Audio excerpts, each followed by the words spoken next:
What's up, everybody? Raymond back again, coming to you from BowlerX Training Center and Pro Shop here in Waterford Lanes, where today we're going to talk a little bit about that shoulder problem that we have.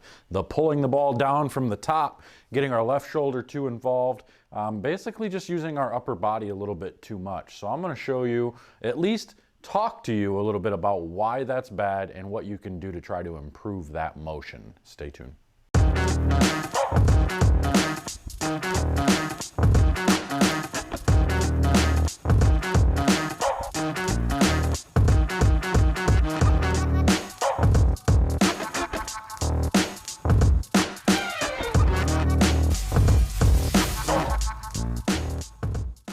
All right, so one of the biggest issues that a lot of bowlers have nowadays is they force the swing a little bit too much, and they do this by pulling the ball down from the top of the swing. We get a little bit too anxious, we get a little bit too hyped up, we try to use a little bit too much muscle, and we're trying to control everything that goes on. And what happens is we get to the top of the swing, we're ready to come through, and we're just, instead of waiting on it, we're so amped up, we're just like, nope, we're gonna do what we wanna do, and we're gonna force this ball to go exactly where we want it to go. So we pull down really hard, and then we come through the shot a little bit too far forward, and everything is just all sorts out of whack.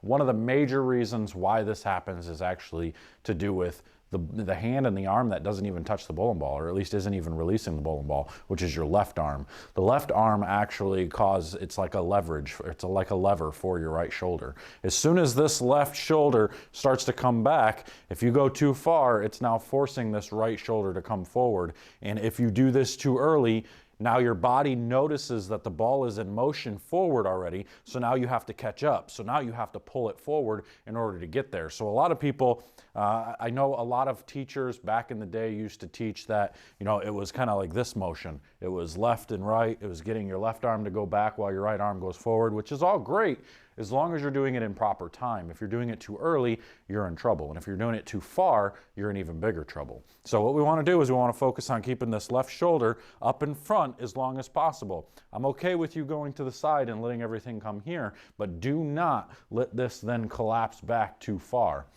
Once you start letting this shoulder go back too far, a lot of times you end up letting that happen too early, and that just shuts everything down. So the ball starts to pull through and you don't get it into the swing at the right spot. So instead of being the nice loop, the nice swing, rounded swing, it ends up being up and then straight down. So you get, instead of being rounded up and then rounded down, it ends up being rounded up and then straight down into the swing this way. That's how we get super steep, and the ball ends up going straight into the floor, or we end up just squeezing and letting go really late, and then we get a bunch of loft out of it. So these things can cause not only inconsistency issues, but could cause problems in your shoulder, pain, all that good stuff too. So we want to try to minimize that motion as much as possible. And then once we're starting to do that and we get too much shoulder motion here, it's also causing a lot of head motion. So now our head is moving away from our target. We're getting a little jerk up this way, we're going this way, and our head goes up away from the target. So we're also causing problems in that area. So this game is so much like domino effect. You start doing one thing wrong, and it leads into other things that can go wrong too. So the next time you go practice, see if you can't keep this shoulder a little bit more quiet.